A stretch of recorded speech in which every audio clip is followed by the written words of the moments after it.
C'est pas la première fois qu'on se voit, on a l'habitude de se parler. Je reviens encore une fois pour un autre épisode de Ménopause et aussi parler de la situation sécuritaire en République démocratique du Congo, principalement de la façon dont cela affecte les femmes en préménopause, ménopause et en post-ménopause. Voilà, donc nous allons parler de la peau sèche, tout le reste qui vient avec la peau, relié peut-être au vieillissement de cellules, des tissus, etc.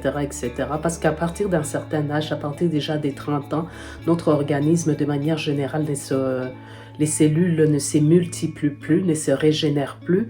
Alors, il y a une certaine régression qui se produit. Et cette situation-là s'accentue encore plus chez la femme pendant la préménopause, ménopause et postménopause. Donc, nous allons parler de la peau sèche, nous allons parler des rides, nous allons parler des poils qui poussent au niveau de la face, à des endroits qu'on ne s'attend normalement pas chez la femme. L'explication est toujours la même, comme nous l'avons dit. Chez la femme, l'hormone estrogène est très importante. Quand l'hormone estrogène commence à baisser, il y a plusieurs effets qui viennent avec. La peau n'est plus aussi hydratée. Et le fait qu'il y a un déséquilibre hormonal, les hormones masculines augmentent. Il y a certains poils qui poussent au niveau du menton, ici, au niveau des joues. Donc, parfois au niveau de la poitrine, il y a des poils qui poussent à des endroits que normalement on ne s'attend pas chez la femme. Il y a certaines cultures qui aiment ça, mais d'une manière générale, la femme n'apprécie pas d'avoir de poils au niveau de sa face. Donc, qu'est-ce que nous pouvons conseiller par rapport à ces situations-là? Mais avant de passer au conseil, ou bien c'est que j'ai vu d'autres personnes pratiquer, ou bien c'est que la science encourage, je veux encore rappeler que le but de mes vidéos, comme je l'ai expliqué dans le premier épisode, c'est que nous puissions former une communauté de femmes qui vivent la période de ménopause et que nous puissions être capables de créer des ressources nécessaires qui pourront nous aider à être capable de nous prendre en charge, être capable de nous permettre de vivre une vie autonome et de nous permettre d'être suffisamment informés pour être à mesure de discuter avec nos médecins, les professionnels de santé que nous allons fréquenter. Parlant de la situation au Congo, nous constatons malheureusement que la guerre continue à l'est de la République démocratique du Congo. Nous constatons que la ville de Goma, qui est la plus grande ville dans le nord Kivu, est toujours occupée par le groupe armé M23 soutenu par le Rwanda. Nous constatons malheureusement aussi qu'il y a beaucoup de personnes qui sont tuées. Il y a plusieurs corps qui sont ramassés à chaque jour. Nous constatons également qu'à Bukavu, c'est vraiment la même situation, la désolation. La présence de M23 n'a pas amené la sécurité parce que selon le discours du groupe, ils sont venus pour libérer le peuple vivant dans le sud Kivu et le nord Kivu. Malheureusement, ce que les gens constatent, selon ce que nous entendons, c'est beaucoup de désolation. Il y a des morts qui sont des corps qui sont ramassés à chaque jour par-ci par-là. Il y a de biens qui sont volés et qui sont amenés, on ne sait pas où. Selon ce que nous entendons, il y a des voitures de biens de qualité qui sont prises pour amener au Rwanda. Si je retourne encore au nord Kivu, on a constaté que l'aéroport a été saccagé. Donc, il n'y a plus d'avions qui atterrissent ou qui volent à partir de l'aéroport de Goma. Même par rapport à l'aéroport de Kavumu à Bukavu, qui n'est pas un aéroport international, mais quand même c'est un aérodrome que les gens ont souvent utilisé pour faire des vols à l'interne. Il y avait des engins parce que le gouvernement qui était en place était vraiment en pleine préparation pour rénover l'aéroport de Kavumu. Malheureusement, tout l'équipement qui était là, tous les matériaux qui étaient déjà achetés et magasinés au niveau de l'aéroport, la majorité a été volée.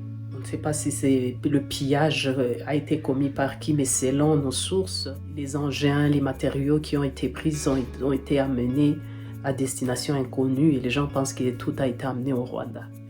Alors, Ma présence ici, c'est pour dire que toutes ces choses-là nous affectent. Le fait d'apprendre qu'à chaque jour, il y a des enfants qui sont ramassés, tués. Il y a des corps qui sont vus. Il y a des jeunes qui ont été tués, jetés dans le lac Kivu. C'est tellement triste parce qu'en tant que professionnel de la santé, je me questionne vraiment sur l'avenir de notre jeunesse. Parce que j'ai vu des vidéos où des jeunes gens étaient en train de filmer des corps morts dans le lac. On se demande comment sera le psychisme, la psychologie de ces jeunes à la longue. Le fait de voir des corps, de voir des morts à chaque jour. En tout cas, on ne sait pas ce qui va se passer. Nous espérons qu'il y aura vraiment la justice, d'obtenir de l'assistance psychologique pour que les gens puissent être capables de vivre l'après-guerre. Revenons aux symptômes de la ménopause. Donc, je suis une femme ménopausée. Nous avons l'habitude de constater que la peau devient sèche, même si tu utilisais ta lotion habituelle, tu as l'habitude souvent nous constatons que la lotion n'arrive plus à nous hydrater comme c'était le cas auparavant. C'est que j'ai découvert des poudres de protéines qu'on appelle collagène.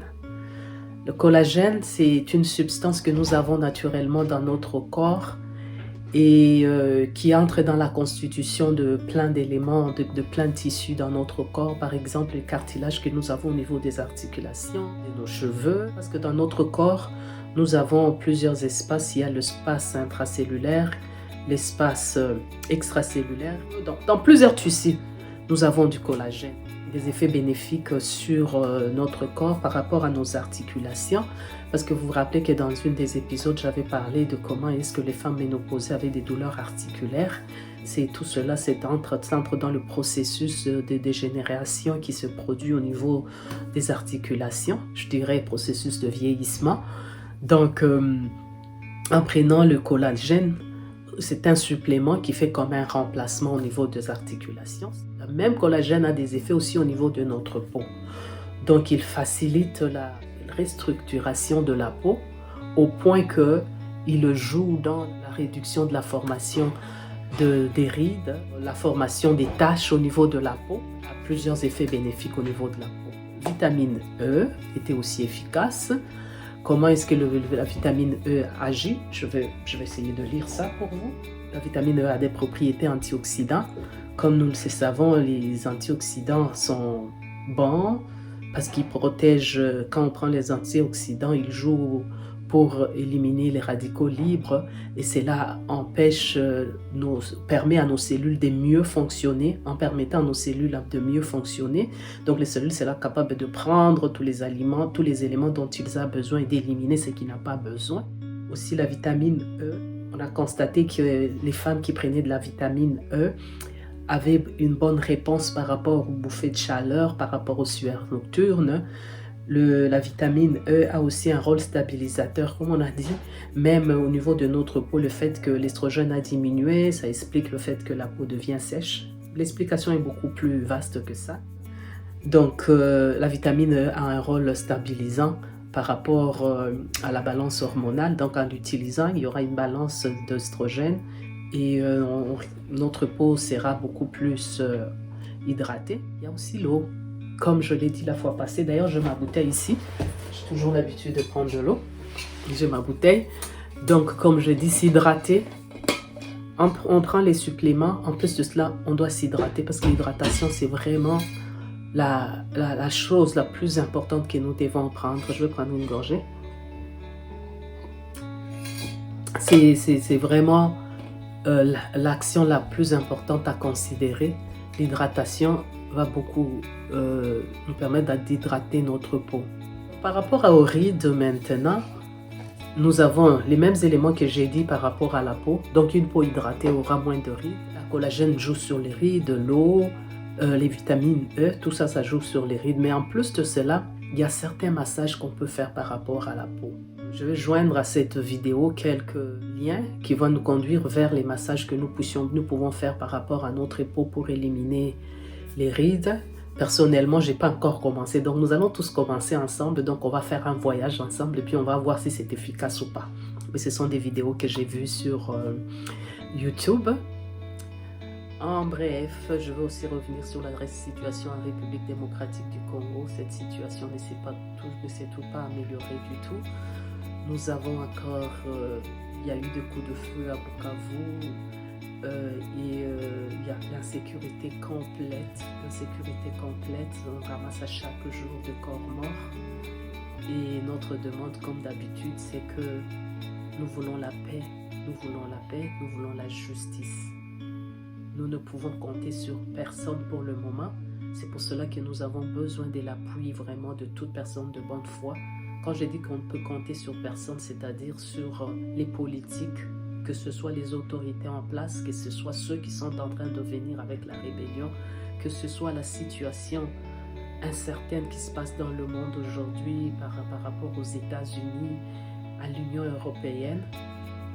Donc nous demandons à toute personne de bonne foi qui écoute ces vidéos de savoir qu'au Congo, il y a des tueries et il y a une insécurité et nous voulons à ce qu'il y ait la paix, qu'il y ait la justice, que les gens puissent en parler pour que les autorités puissent prendre des bonnes décisions. Donc je dis merci beaucoup. Dieu vous bénisse.